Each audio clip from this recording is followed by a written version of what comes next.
좋은 주말입니다. 오늘은 또 시장에 대한 좀 얘기를 좀 해볼까 합니다.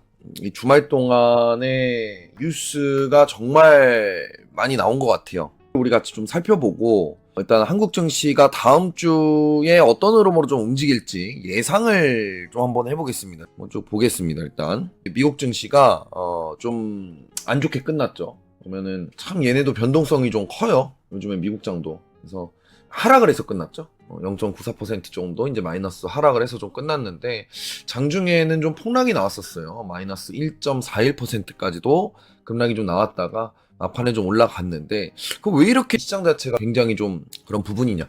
그래서 미국장이 지난주에 이제 하락을 했었던 그 이유가 생산자 물가가 이제 예상치가 좀 상회를 했습니다. 그러다 보니까 이제 하락세를 좀 보였고요. 금리 동결이 좀 장기간 이어지지 않겠느냐라는 그런 이제 부분들이 있다 보니까 유동성이 좀 축소되지 않겠냐. 그런 얘기가 있고. 그리고 이제 이 실적, 지금 실적 시즌이죠. 이 실적이 좀 민감하게 좀 반응을 하면서 중소형주 위주로 좀 급락세가 나오고 있죠, 최근에.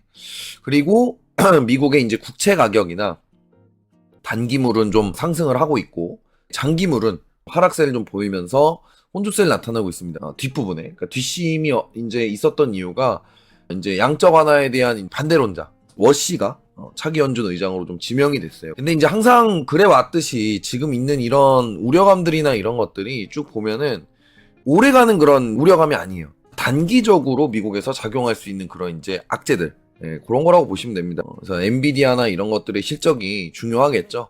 그리고 주말 동안에 인플레이션이 좀 더 진행되면서 금리가 장기간 동결될 가능성이 또 있고, 그 다음에 은이 엄청 폭락했어요. 금은 구리가 폭락을 했죠. 원자재 가격이 폭락을 했고, 그 다음에 달러는 급등했어요. 그래서 우리나라 환율도 지금 올라가고 있는 상황입니다. 상황이. 그죠? 제가 그랬잖아요. 제가 달러 인덱스를 보라 그랬죠. 인덱스. 달러 인덱스가 그죠? 요건데 지난번에도 설명했지만 100이 기준이에요. 이게 달러 가격이 아닙니다. 100이 기준으로 100을 기준으로도요. 100을 기준으로 100 아래면은 달러가 저렴한 거예요. 100 위면은 달러가 비싼 겁니다. 전 세계 이 달러 시장에 영향을 주는 이제 지표라고 보시면 되는데 최근에 이제 달러 인덱스가 또 다시 급등하기 시작하면서 원화의 가치가 또 안 좋아지고 있는 그런 상황이라고 보시면 됩니다, 지금. 그리고 이제 뭐 뉴스를 좀 한번 쭉 볼게요. 뭐 이거 시장 설명은 뭐 내일 아침에 또 해드리고 이 코스피도 단기간에 시장이 좀 조정이 나올 수도 있겠다. 이렇게 생각을 좀 하셔야 됩니다. 코스닥 같은 경우에는 조정이 나올 수 있는 구간 이 구간이에요. 이 구간까지 조정이 좀 나올 수도 있어요. 그거를 좀 감안하면서 좀 보는 게 좋다. 그죠? 주가가 바닥에서 많이 안 올라온 종목들 중에서 뭘 찾으라 그랬죠? 기관이 매수해서 들어오는 거. 이게 주가가 바닥에 있으면서 이 기관 보유 수량이 올라오는 것들. 이런 것들이 크게 가요. 요즘은 외국인 수급보다는 여러분들 기관 수급에 좀 집중을 하시는 게 좋아요.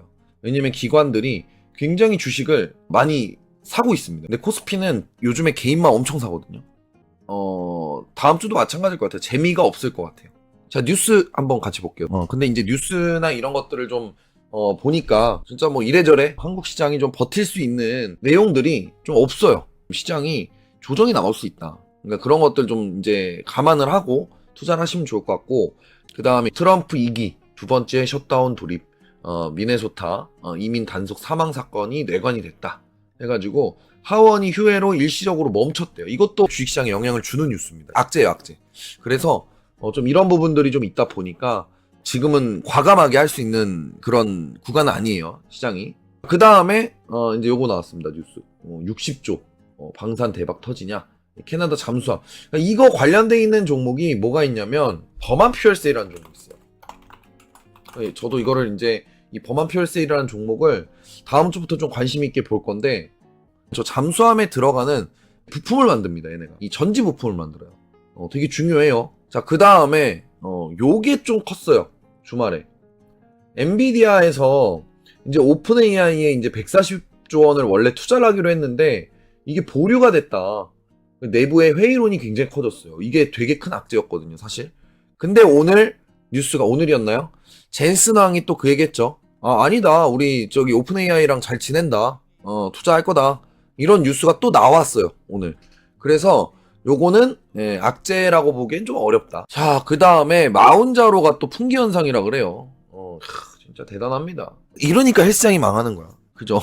약물로도 살을 뺄 수 있기 때문에 헬스장이 그래서 많이 폐업을 하고 있다고 합니다, 요즘에. 그 다음에 요거 뉴스가 또 있더라고요. 전기차 넘어 휴머노이드로 로봇 시장 K배터리 구원투수다.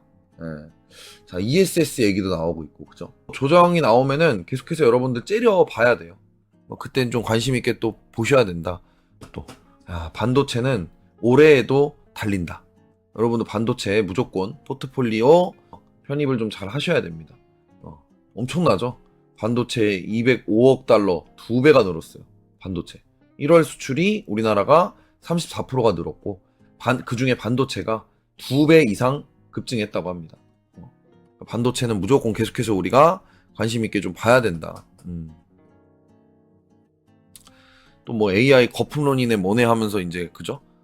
또 그런 내용들이 또 나올 수가 있단 말이에요. 아무튼 이번 주는 증시 자체가 조금 조정이 나올 수 있어요. 그러니까 그거 생각을 하시고 보시면 좋을 것 같고, 지금 보면은 지난주에 막 엄청 올랐어요. 그러다 보니까 조금 이번 주는 조정이 있을 수 있다. 근데 그 조정을 좀 이용을 해서 여러분들이 좋은 종목을 또 선별해서 잡아가시는 게 굉장히 좀 중요합니다. 조정이 좀 짧으면 좋겠다, 그죠? 그래야 좀 버틸만 하니까. 이 비중이 좀 많다 하면은, 만약에 내가 반도체 해가지고 수익을 100만 원을 했어. 그럼 제가 그랬죠. 50만 원은 항상 다시 주식에 갖다 둬요. 그리고 나머지 50만 원 어떻게 알았어요? 여러분들 가족분들하고 맛있는 것도 먹고, 뭐 저축할 수 있으면 저축도 하고, 여기서 조금씩 덜어내는 거야. 너무 비중이 많은 종목들을. 그래야지 다른 걸 할 수 있어요.